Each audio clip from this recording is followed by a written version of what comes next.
Bonjour, salam alaikum. Alors aujourd'hui, je viens d'apprendre par rapport à la grande mosquée de Bruxelles que l'imam égyptien devait normalement être renvoyé de Belgique par un permis de séjour qui ne devrait pas être renouvelé, mais arrêté par Monsieur Theo Franken.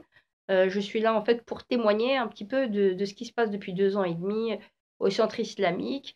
Donc je suis quelqu'un qui est très très critique envers les imams, envers les prêches et au niveau théologique de ce qu'il se fait. J'ai eu le temps de les suivre pendant 2 ans et demi à peu près régulièrement où je me rendais ou que j'entendais des prêches et j'en faisais d'ailleurs des critiques et même des critiques audio.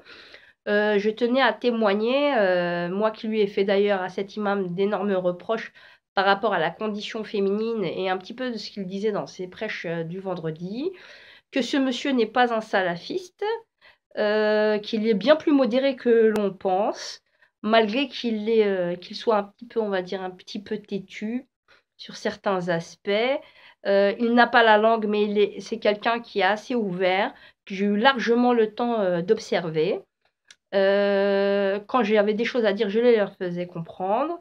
Et c'était pas du genre à garder ma langue dans ma poche. Hein. Ceux qui me connaissent là-bas me connaissent, voilà. Et ce que vous dites, monsieur d'Allemagne, vraiment n'est fondé sur rien du tout. C'est vraiment pour faire le buzz. Donc, d'ailleurs, j'écris un livre peut-être de 500 ou de 600 pages que j'ai quasi fini, où j'explique un petit peu toutes les problématiques qu'il y a au sein de la communauté musulmane, dans les mosquées, à l'intérieur, au niveau des prêches, au niveau théologique, au niveau des maisons d'édition.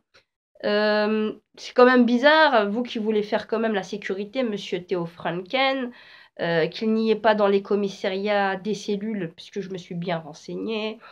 Il n'y a aucune cellule qui vient faire l'inventaire des bouquins qui sont vendus dans les librairies islamiques et vous venez nous parler de sécurité.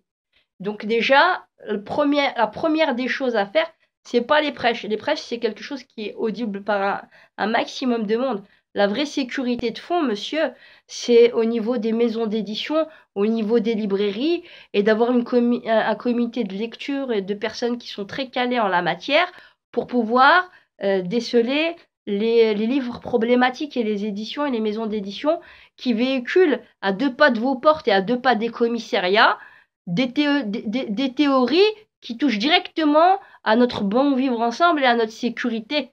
Donc, au lieu de faire le buzz pour le buzz, moi je vous le dis, ce monsieur, je l'ai critiqué fortement. Il s'est ressaisi au bout de 2 semaines. Il a bien entendu ma remarque. Il a fait des bonnes prêches par la suite. Ce monsieur est loin d'être un salafiste. La seule chose que je lui reproche, c'est de parler en arabe, qu'en arabe.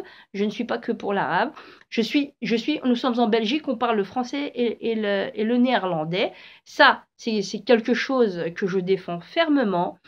On a besoin de comprendre et on a besoin aussi de ne pas nourrir la suspicion chez nos autres concitoyens. Et la seule chose dont ce monsieur aurait besoin, au lieu d'aller lui enlever son titre de séjour pour finalement le remettre dans un pays catastrophique, c'est juste qu'il ait réellement un réel suivi pour avoir des cours de français, pour qu'il apprenne à s'exprimer en français dans les prêches et que ce soit incompréhensible par un maximum de monde. Voilà, donc je vous fais cette demande, monsieur Théo Franken. Si vous voulez parler sécurité, je suis prête à vous voir quand vous voulez. Au revoir.